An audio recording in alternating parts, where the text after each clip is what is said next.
నమస్తే, నేను మీ వసంత్. ఆంధ్రప్రదేశ్కి సంబంధించి ప్రపంచ ప్రఖ్యాతిగాంచిన రాజధానిని నిర్మిస్తామని చెప్పేసి కూటమి ప్రభుత్వం చెప్పింది. దీనికి సంబంధించి మొదటి ఫేజ్లో 33,000 ఎకరాల భూసేకరణ జరిగింది. ఇక రెండో ఫేజ్ 2.0లో దాదాపుగా 16,000 ఎకరాలకు పైనే భూమి కావాలని చెప్తున్నారు. సో దీని గురించి అసలు మొదటి ఫేజ్లో భూమిని ఏం చేశారు, రెండో ఫేజ్లో భూమిని ఏం చేయబోతున్నారు, అసలు అక్కడ జరిగే కార్యకలాపాలంటే దేనికి కేటాయిస్తారు, ఎన్ని వేల కోట్లతో ఈ యొక్క రాజధాని నిర్మాణం పూర్తవుతుంది అనేది ఈరోజు మనం క్లియర్గా పరిశీలించే ప్రయత్నం చేద్దాం. రైట్, ఇక్కడ ల్యాండ్ పూలింగ్ స్కీమ్కి సంబంధించిన వివరాలు మొదటి ఫేజ్లో చూసుకుంటే 33,000 ఎకరాలు సేకరించారు. రైతులు స్వచ్ఛందంగా భూములు ఇచ్చారనమాట. అయితే ఇక్కడ 24,000 మంది రైతులు పాల్గొన్నారు దీంట్లో. రైట్, భూములు ఇవ్వడానికి. ఇక్కడ 217 చదరపు కిలోమీటర్లు ఆ యొక్క రాజధాని నగరం ఏదైతుందో దాని విస్తీర్ణం అని చెప్పేసి ప్రభుత్వం కూడా చెప్తా ఉంది. ఇక్కడ ముఖ్యంగా మనం చూసినట్లయితే రైతులు చేసిన వాగ్దానాలు, అలాగే ల్యాండ్ పూలింగ్కి సంబంధించిన ప్రయోజనాలు ఏంటి చూస్తే, నివాస ప్లాట్లు ఎకరానికి 1000 చదరపు గజాలు ఇస్తానన్నారు. అంటే ఇక్కడ మెట్ట భూమి ఎకరాకు 1000 చదరపు గజాలు జోన్ను బట్టి మారుతుందన్నమాట ఇది.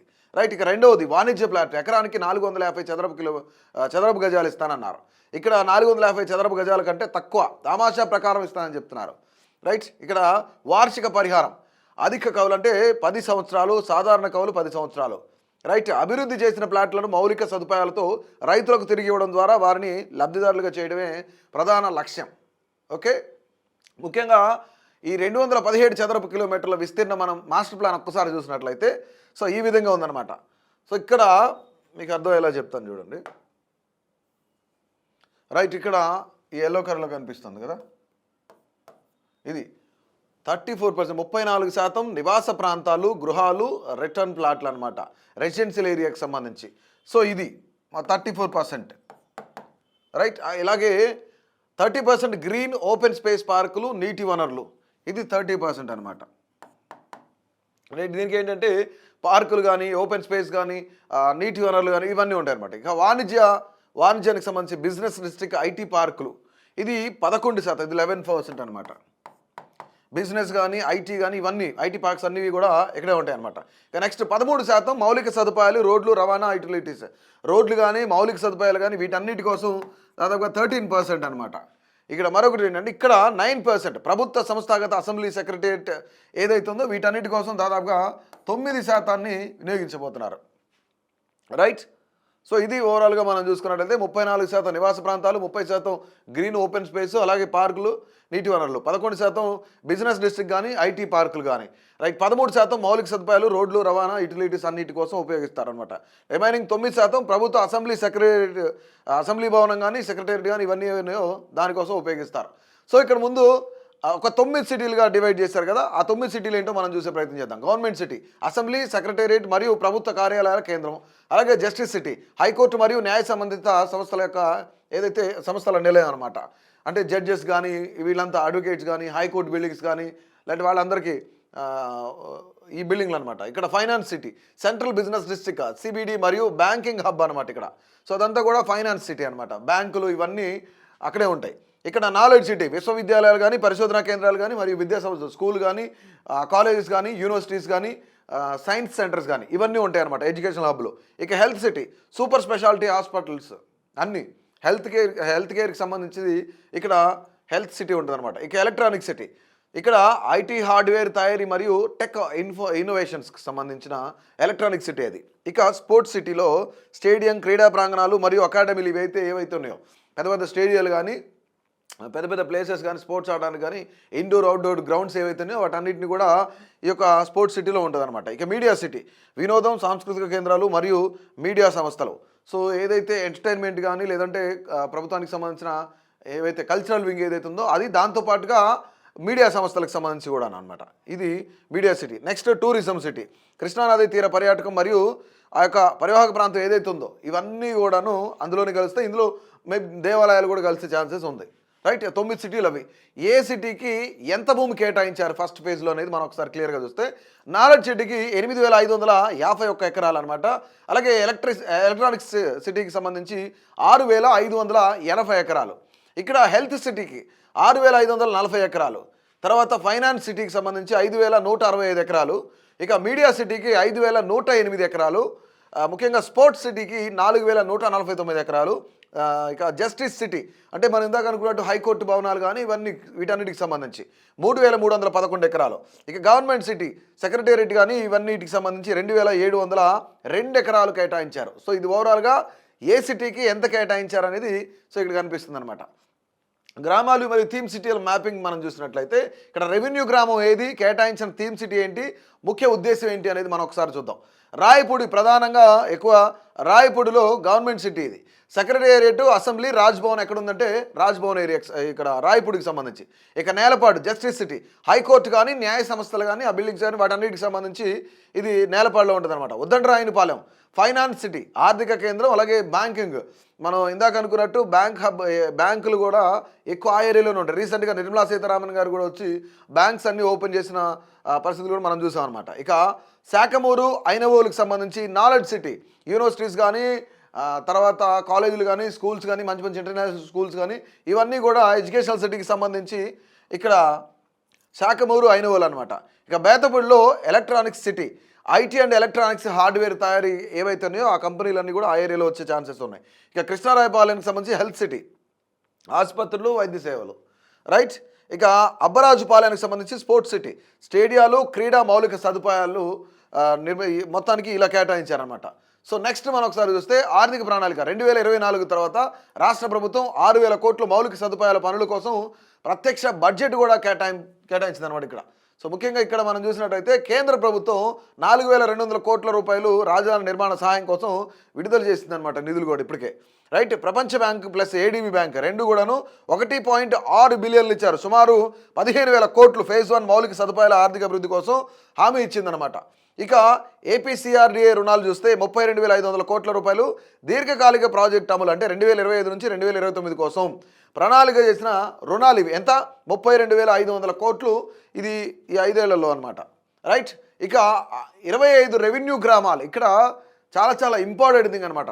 అందులో రెవెన్యూ గ్రామాలు మనం ఒకసారి చెక్ చేస్తే ఈ రెవెన్యూ గ్రామాలకు సంబంధించి రాజధాని ప్రాంతం కింద మండలాల్లోని గ్రామాల నుండి సేకరించిన భూములతో ఏర్పడింది అనమాట రైట్. తుళ్ళూరు మండలం అబ్బరాజుపాలెం ఐనవోలు అనంతవరం అలాగే బోరుపాలెం దొండపాడు లింగాయపాలెం మల్కాపురం మందడం నెక్కల్లు నేలపాడు రాయపూడి శాఖమూరు తుళ్ళూరు ఉద్దండరాయనిపాలెం వెలగపూడి వెంకటపాలెం అలాగే దీనికి సంబంధించి తుళ్ళూరు మండలానికి సంబంధించింది అనమాట.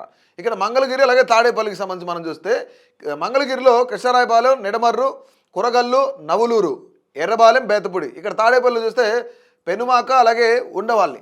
సో ఇవి రెవెన్యూ గ్రామాలు 25 రెవెన్యూ గ్రామాలు. సో ఇక రెండవ దశ రైట్.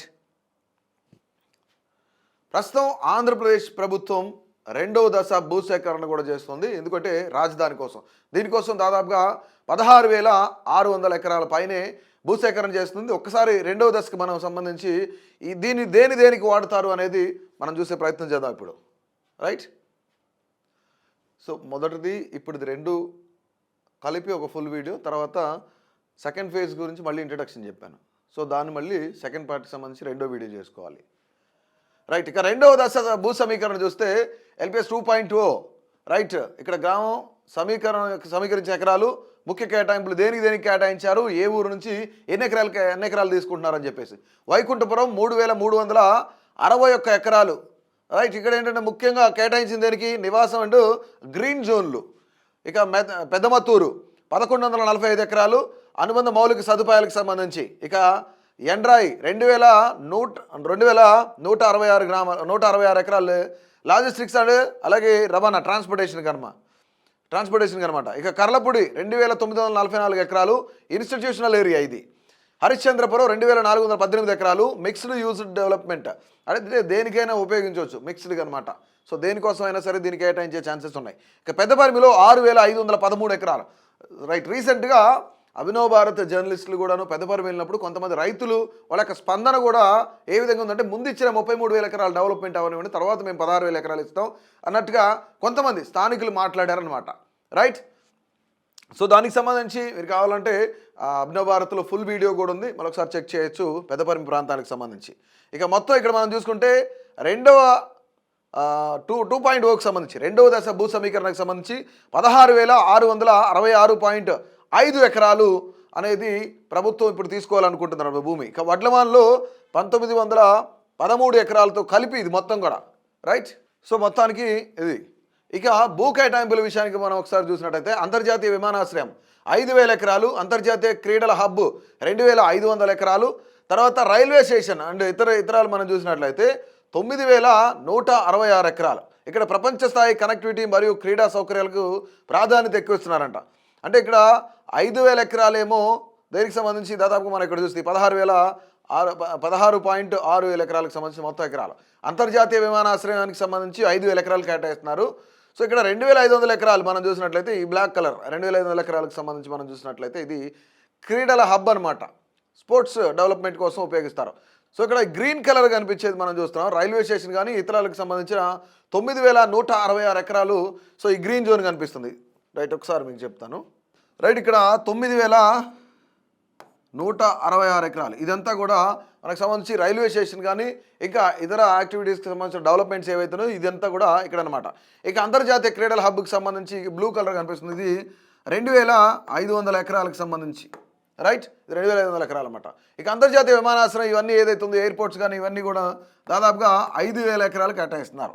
సో ఇది మొత్తం కూడాను ప్రపంచ స్థాయి క్రీడా ప్రాంగణాలను సృష్టించాలి, ఒలింపిక్స్ కూడా జరపాలి అనే దానికి నిబద్ధతతో మేము పనిచేస్తామని చెప్పేసి రీసెంట్గా సీఎం చంద్రబాబు నాయుడు మాట్లాడిన పరిస్థితి కూడా మనందరం చూసాం. సో ఓవరాల్గా సెకండ్ ఫేజ్కి సంబంధించి 16,000 ఎకరాల పైన ఈ విధంగా ఉపయోగిస్తారని చెప్తున్నారు. రీసెంట్గా బ్యాంక్ మరియు ఆర్థిక సంస్థలకు సంబంధించిన ఈ యొక్క ప్రారంభోత్సవాలు కూడా జరిగాయి. దాంట్లో ముఖ్యంగా 15 బ్యాంకులు ప్రారంభించారు. నిర్మలా సీతారామన్ ఆర్థిక శాఖ మంత్రి వచ్చారు. ఇక భారతదేశ ఆర్థిక శాఖ మంత్రి మనం చూసినట్టయితే ఆమె ఎన్ని బ్యాంకులు ప్రారంభించారంటే ప్రధాన ప్రభుత్వ మరియు ప్రైవేట్ రంగ బ్యాంకులకు సంబంధించిన తమ కార్యకలాపాలను ప్రారంభించాయి ఇక్కడ. రైట్, ఇటు ఓపెనింగ్కి నిర్మలా సీతారామన్ వచ్చారు. భూమి పూజ జరిగిన ప్రదేశాలు చూస్తే ఉద్దండరాయనపాలెం, వెలగపూడి, రాయపూడి ఈ ప్రాంతాల్లో భూమి పూజ జరిగింది. అలాగే లింగాపాలెంకి సంబంధించి మొత్తం పెట్టుబడి ఆర్థిక హబ్ కోసం 1,328 కోట్లు పెట్టుబడి పెట్టబడింది అనమాట. ఆర్థిక నగరంగా అమరావతి అభివృద్ధిలో ఇది కీలకమైన మైలురాయి అని చెప్పుకోవచ్చు. ఎందుకంటే దాదాపుగా ప్రపంచ బ్యాంకు నుంచి ఏడీబీ బ్యాంకు నుంచి 15,000 కోట్లు రుణం ఇప్పించడంలో కేంద్ర ప్రభుత్వం కీలక పాత్ర పోషిస్తామని చెప్పింది. సో ఆ మాట అయితే ఇచ్చారనమాట. ఇక్కడ మౌలిక సదుపాయాల వెన్నెముక అనేది మనం ఒకసారి చూసినట్లయితే ఇన్నర్ రింగ్ రోడ్డు 90 కిలోమీటర్లు కోర్ క్యాపిటల్ కనెక్టివిటీ ఉంది. దీనికి ఔటర్ రింగ్ రోడ్డు 190 కిలోమీటర్లు. అంటే తెలంగాణలో ఉన్న ఏదైతే ఓఆర్ఆర్ ఉందో ఆ ఓఆర్ఆర్ కన్నా ఇది పెద్దదనమాట. రైట్, ఇక్కడ ప్రాంతీయ అనుసంధానం ముఖ్యంగా అన్ని ప్రాంతాలను కలుపుకుంటూ వెళ్ళడమే ఈ యొక్క ఓఆర్ఆర్కి సంబంధించి ముఖ్యమైన ఉద్దేశం, ఔటర్ రింగ్ రోడ్డుకి సంబంధించిన. రైట్, ఇక ట్రంక్ రోడ్డు 360 కిలోమీటర్లు ప్రధాన రహదారి నెట్వర్క్ ఇది. ఇక రోడ్ నెట్వర్క్ 1,500 కిలోమీటర్లు మొత్తం అంతర్గత రోడ్లు. రైట్, దీంతో పాటు మనం ఒకసారి చూస్తే జిఐడి టవర్స్లో ముఖ్యంగా 47 అంతస్తులతో అద్భుతమైన నిర్మాణం అని చెప్పేసి ప్రభుత్వం కూడా చెప్తుంది. ఇందులో ముఖ్యమంత్రి కార్యాలయం కూడా ఉంటుంది. అంటే దానిపైన హెలిప్యాడ్ కానీ ఇవన్నీ కూడాను హెలిప్యాడ్ ఉంటుంది అక్కడే. రైట్, అంచనా ఏమేంటంటే 1,126 కోట్ల రూపాయల అంచనా ఇది. రైట్, ఇక హెచ్ఓడి టవర్స్ చూసుకుంటే శాఖాధిపతుల కోసం 40 అంతస్తులతో 4 భారీ టవర్లు పరిపాలనా సౌలభ్యం కోసం డిజైన్ చేయబడ్డాయన్నమాట.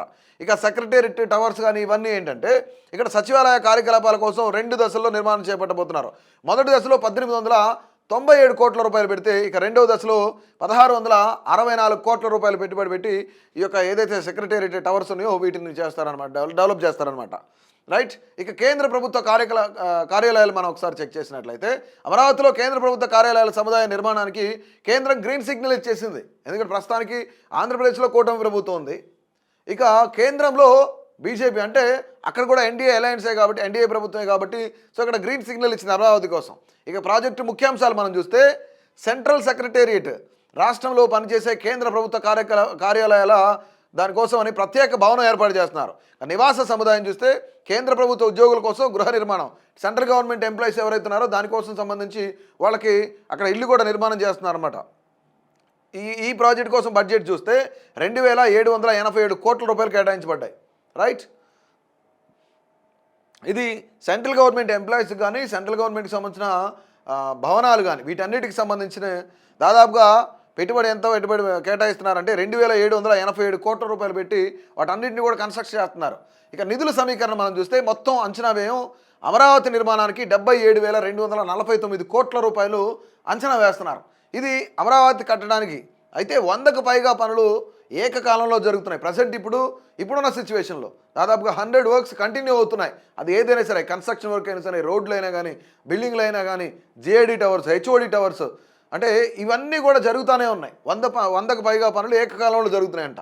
సో అమరావతి రాజధాని కోసం ఎంత కేటాయిస్తుంది ప్రభుత్వం అంటే 77,249 కోట్ల రూపాయలు కేటాయిస్తుంది. సో ఓవరాల్గా ఇంత పెట్టుబడి పెడితే కనుక ప్రపంచ ప్రఖ్యాతిగాంచిన రాజధాని కట్టడానికి ఛాన్స్ ఉంది, కానీ పెద్ద మొత్తంలో పెట్టుబడి పెట్టాలి. ఇక్కడ హడ్కో రుణం చూస్తున్నట్లయితే 11,000 కోట్లు, అలాగే ప్రపంచ బ్యాంక్ అలాగే ఏడీబీ రెండు కలిపి 13,400 కోట్ల రూపాయలు, కేఎఫ్డబ్ల్యూ బ్యాంకు 5,000 కోట్లు, అలాగే మ్యాచింగ్ గ్రాంట్లు అంటే ఇవన్నీ సెంట్రల్ గవర్నమెంట్ నుంచి వచ్చాయి. మ్యాచింగ్ గ్రాంట్లను ప్రత్యేక సహాయం అవి సెంట్రల్ గవర్నమెంట్ నుంచి వచ్చాయన్నమాట. ఇక్కడ మ్యాచింగ్ గ్రాంట్లు ఏంటంటే 4,285 కోట్ల రూపాయలు, ప్రత్యేక సాయం 1,560 కోట్ల రూపాయలు వస్తుంది. సో ఇది మొత్తానికి సెకండ్ ఫేజ్ ఫస్ట్ ఫేజ్ రెండు కలిపితే ఈ విధంగా ఉందన్నమాట. సో ఇక మొత్తం మనం చూసుకుంటే మొదటి ఫేజ్లో చూసుకుంటే రైతుల దగ్గర నుంచి 33,000 ఎకరాలు, ఆల్రెడీ ప్రభుత్వం దగ్గర 20,600 ఎకరాలు, అంటే ప్రభుత్వం దగ్గర ఆల్మోస్ట్ ప్రస్తుతానికి ప్రభుత్వ భూమితో కలుపుకొని 53,600 ఎకరాలు ప్రస్తుతానికి ఉంది. ఇది కాకుండా ఇది మొదటి ఫేజ్ మాత్రమే, ఫస్ట్ ఫేజ్ ఇది ఫస్ట్ ఫేజ్. ఇక సెకండ్ ఫేజ్ చూస్తే 16,600 ఎకరాలు ఇప్పుడు మళ్ళీ సెకండ్ ఫేజ్లో తీసుకుంటుంది. ఇది సెకండ్ ఫేజ్ అన్నమాట, రైట్. ఆల్మోస్ట్ ఓవరాల్గా ఈ రెండు కలుపుకుంటే దాదాపుగా 70,000 ఎకరాలు ప్రభుత్వానికి రాజధాని నిర్మాణం కోసం కావాలి. ఇది ఫస్ట్ అండ్ సెకండ్, అలాగే గవర్నమెంట్ ల్యాండ్స్ కూడా, ఇవన్నీ ఈ మూడు కలుపుకుంటే 70,000 ఎకరాలలో అమరావతి రాజధాని నిర్మాణం జరగబోతుంది, రైట్. దీనికి సంబంధించి దాదాపుగా 77,249 కోట్ల రూపాయలు కావాలి. సో అమరావతి నిర్మాణం కోసం 70,000 ఎకరాలు కావాలి. అది నిర్మించడానికి ఎంత బడ్జెట్ అంటే 77,249 కోట్ల రూపాయలు కూడా కావాల్సి వస్తుంది. సో ఓవరాల్గా ఇది మొదటి ఫేజ్ సెకండ్ ఫేజ్కి సంబంధించిన ల్యాండ్ పూలింగ్, దాంతోపాటు ఖర్చు, ఏ బిల్డింగ్లు ఎక్కడెక్కడ కడుతున్నారు ఏంటి అనేది సో క్లియర్ కట్గా మేము ముందు ఉంచాను. సో ఓవరాల్గా ఇది సెకండ్ ఫేజ్కి సంబంధించి దాదాపుగా సెకండ్ ఫేజ్లో 16,600 ఎకరాల పైనే కావాలని చెప్తున్నారు. దీంట్లో దేనికి ఎంతెంత కేటాయించారు, ఎంత బడ్జెట్ అవుతుంది, ప్రపంచ ప్రఖ్యాతిగాంచిన అమరావతిని అంటే రాజధాని నిర్మాణం కోసం ఎంత ఖర్చు అవుతుంది అనేది సో క్లియర్గా మీ ముందు ఉంచాను. సో దీనిపైన మీ యొక్క అభిప్రాయాన్ని అయితే తప్పకుండా తెలియజేయండి.